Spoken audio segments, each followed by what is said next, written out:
Yo guys, welcome back to my YouTube channel. So I just wanted to jump on today and make a quick trade breakdown video for a trade that I took this week on Australian dollar, US dollar. So I took a buy trade and in the end it hit a 12 to 1 take profit. So I took 12 times what I risked out of the market. And I'm just here today to basically break down my trade and explain how I got in it and how I decided where to get out of the trade as well. So I hope you guys enjoy. Alright guys, so before getting going with the actual trade breakdown, I just want to explain my basic methodology, how I approach the market and how I find profitable trading opportunities. So the first step for me in this is understanding which direction is the market going in. So the market can only really go in three directions. It either goes up, it goes down, or it goes sideways. For me, if it's going sideways, I'm not interested in taking any trades. So what I'm looking for is a time where it's clearly going to be going up, in my opinion, based on my rules, or clearly going to be going down, in my opinion, based on my rules. So that's the first step, and I'll explain how I've done that for this trade in the next section. But that's the first step in my methodology, is identifying which direction the market's going to be going in. So step 2 of my methodology is to identify a point for it to travel to. So once we know the market direction, we know obviously that the market can change direction. So once we know the direction is not going to be permanent.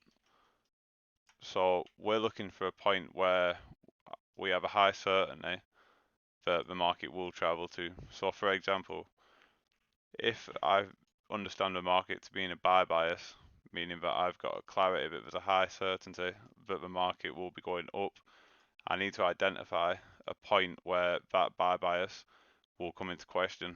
So for me, a good way to do that is to spot a clear level in the market with what's called liquidity. This is basically a level in the market where the large institutions are incentivized to take price to so that they can collect orders from other market participants. So for me, I'll basically be looking at identifying the market direction and then targeting a liquidity zone, after which point the market direction could change. So I won't necessarily be as confident in the market direction. So the liquidity zone is where I'd be looking to get out of my trade. So these are the first two steps. Firstly, I know what direction I'm looking for a trade in. And secondly, I know at what point that direction the market may stop traveling in that direction. So I know what point it makes sense for me to get out of my trade. Alright, so moving on to the next step. So for me, step 3, so we know what direction the market's going in, and we know to where the market is traveling. So now we just need to look for a place to follow on with that direction from. So I call this a point of interest. So a point of interest for me is essentially an area where I would in this case be looking to buy from, or in a downwards market it could be an area that I'm looking to sell from. And simply all it is an area which caused the previous break of structure, and then I'm just waiting for price to travel back to that area so that I can buy from it. So for my trading, once I know the market direction and I know where the market's traveling to, the next step is to identify a point of interest to actually enter the market from. So the fourth step and the final step of my methodology is to look for a high risk to reward entry after price starts to reject from the point of interest. So I know what direction the market's going in, I know where the market's going to, and I know where I should be looking to get involved in the market from. So once I do see price start to enter into this zone, that's when I'm starting to get interested in looking for positions. So for me, when I do enter the market, I want to have a high risk to reward potential, which I define as more than a 10 to 1. So I'm basically looking for a stop loss, an opportunity to place a stop loss which is small enough to produce over a 10 to 1 risk to reward if the market does travel to the point that I'm expecting it to travel to. So, for example, if I predicted that it's going to go up 100 pips, then I wouldn't really be interested in taking a stop loss that's greater than 10 pips, because for me, that's not going to result in a 10 to 1 risk reward. So yeah, it's really as simple as that for me. I'm only prepared to take trades which have potentially a higher risk to reward. And I would just explain this. There's only two ways to increase your risk to reward in trading. You either get a smaller stop loss, or you get involved in a bigger move. And they are the only two ways to increase the risk to reward. So since I already know the size of the move that I'm looking to get involved in, I'm just looking for a stop loss which fits my risk to reward criteria, which is at least 10 to 1. Alright, so I'm going to move over to the actual trade now and just explain exactly how I managed to take this trade. Yo guys, so I've just used the bar replay tool to just move price back to the time when it stopped me out, so I can just explain what went on then without you seeing all the price action which happened since then, because it just confuses things. Alright, so I always start with a multi-time frame analysis, starting from at least the daily. So in the daily, I identified that overall we are in a downtrend, but then in the 4-hour time frame, I'd seen that we are also in a downtrend, but we'd created this range from the lower high to the lower low. So from this lower low, we saw clear wick rejection down here, and then an impulsive move upwards. So for me, that indicates that there's a decent chance that we're looking to basically buy back up until price mitigates off the order block within this lower high area. So after noticing that on the 4-hour, I came to the chart. So that impulsive move happened from the 21st of July until the 23rd of July, and you've got to think this trade happened on the 2nd of August. So I already had this understanding of the market multiple days before this trade even happened.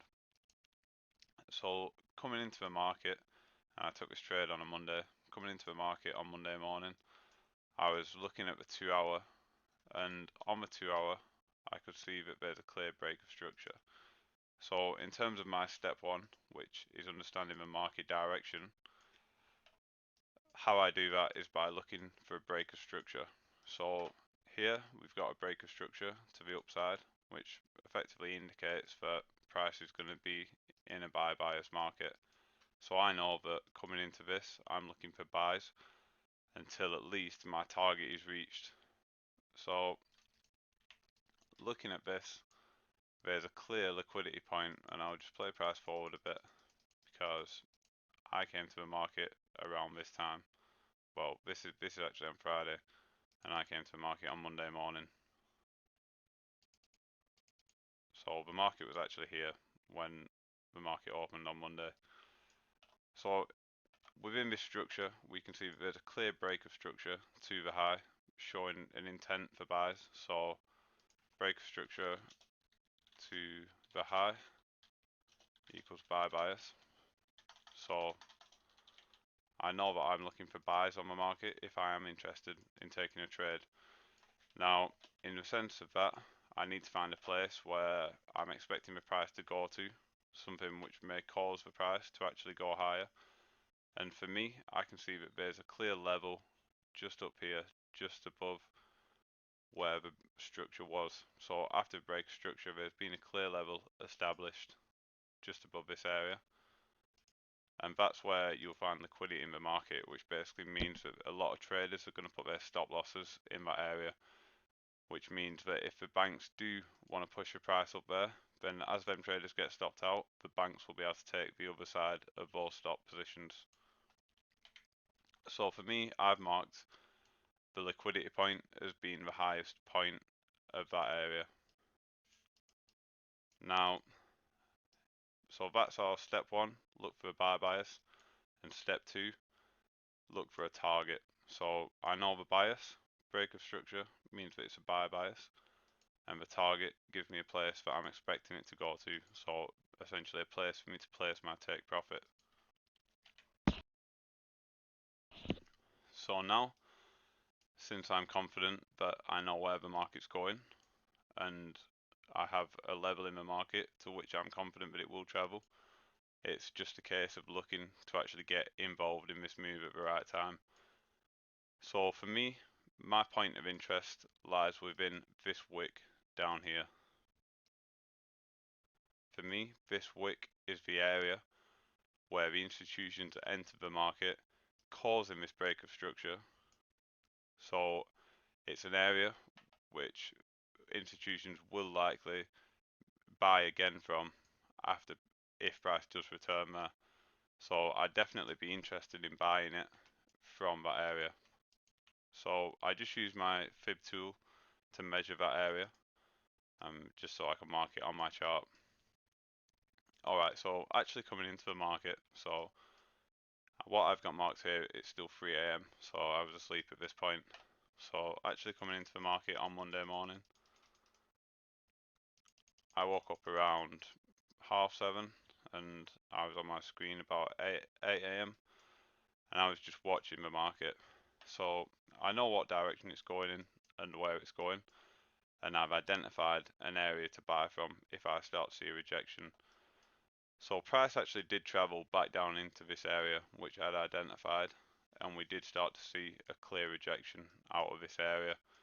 Now for me, we've got 15-minute break of structure here,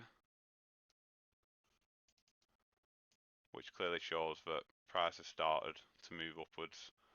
So if it was going downwards here, that is essentially invalidated at this point. Since we've had this break structure, price has started to move upwards. So we know that price is likely going to this point up here, and that it started to move upwards, and this is on Monday morning around London open time. So I was actually watching this on the 5-minute chart.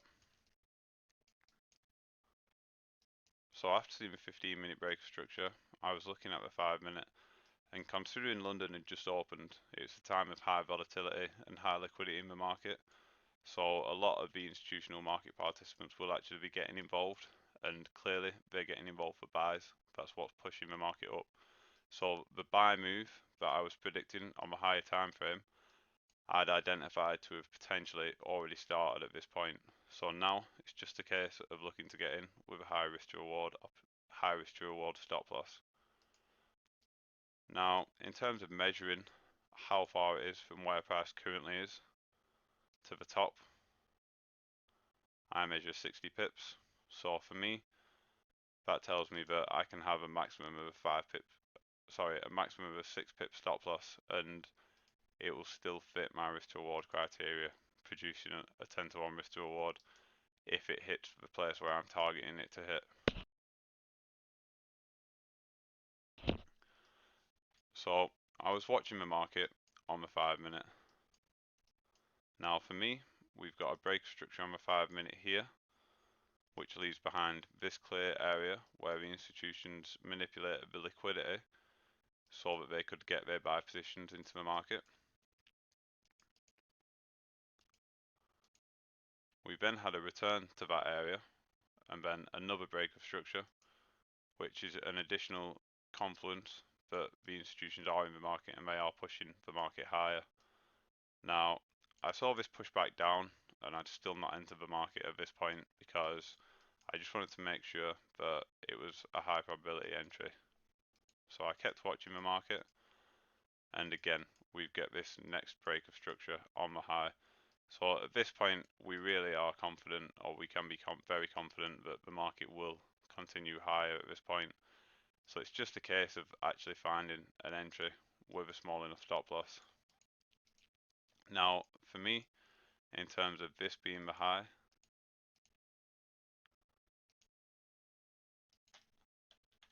and this being the low, I was looking to buy from somewhere around this area here, but I was also conscious that there was this area here where the institutions manipulated liquidity, So ideally for me, I was looking to keep my stop loss still below this area where they manipulated the liquidity, but looking at entering from this area down here, which is in the lower part of this big manipulation candle. So I was still watching price at this point. I've seen it come back down. Now at this point I'm thinking about entering, and like I said, I need a maximum of 6 pip stop loss. So if I get in now, I'm being offered essentially potentially a 4 pip stop loss if I wanted to take that. So I did just see this wick rejection on the 5 minute out of this zone, and for me that was enough to get involved. So I ended up getting involved at the price that's marked on here. So it is this price here, 0.73532. That was my price that I got involved in, but I did actually get involved at this time here, at this level. So at this point, I've seen it come back into the level which I clearly predicted the market would react from, and I've put my stop loss in a safe place, 5 pips below my entry, which more than covers this liquidity manipulation that the institutions caused. And at this point, I was in the buy trade, so it was just a case of managing the trade. So for me, since I'd targeted this zone up here where the liquidity is, if my thesis about what's going to happen is actually correct, then I will expect the price to travel to that point. So all I did simply was put my take profit in the market, and then I just waited while price played out. So price did actually come back down a little bit during the trade. It went actually up to 10 to 1 while I was asleep, but I really just wanted to wait because my target was at 12 to 1 and I still believed in the trade thesis. So there was no reason for me to try getting out early for a smaller risk to reward. So at this point here though, I did move my stop loss to this point just to secure a small amount of profit because it didn't really make much sense to me. If price would have come down below that point, then I wouldn't have really expected it to go back up. So for me, it made sense to move my stop loss to that point just to basically take the risk, my initial risk off the table, and just cover the commissions that I paid to actually take the trade. So I will just mark that on there.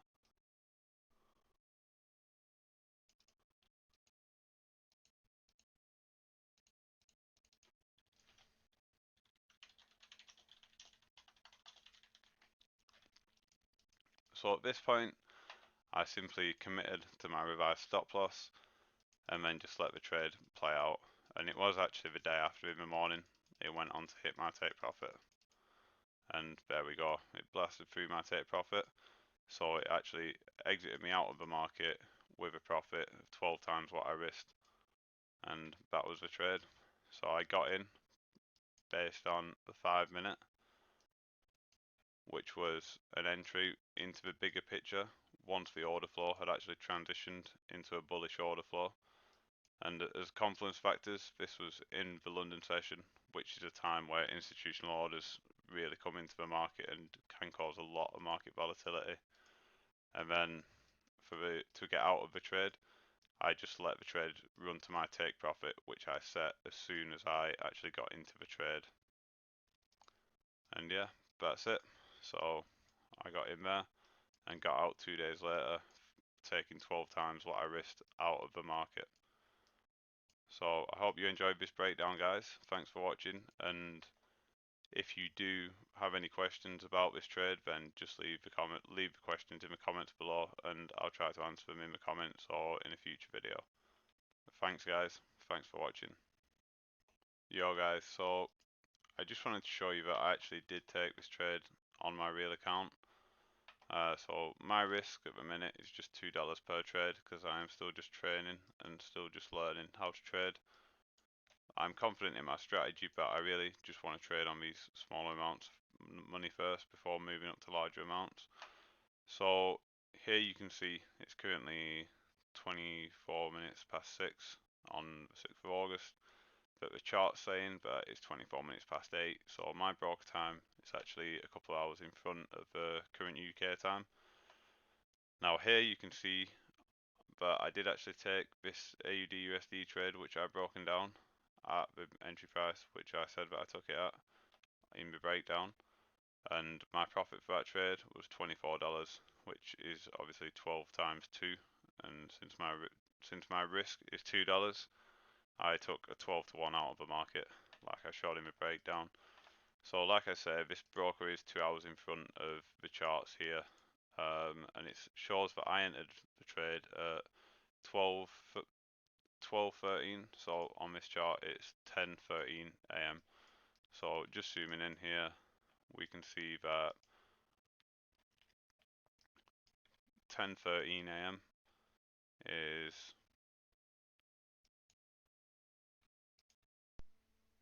around here. So yeah, this is my actual entry into this trade at 10:13 a.m. and yeah, the price, as you've seen on the broker, it was 4.9. So that was my actual entry with my stop loss below the liquidity manipulation, and my stop loss was 5 pips. So since I was targeting the move that I measured as 60 pips, I was targeting 12 to 1. So thanks guys, thanks for watching my video. I hope you've enjoyed it, and please subscribe if you want to see more content, more trade breakdowns, and just more information about Forex in general and about my journey with Forex. Cheers guys, hope you have a good day. Please subscribe.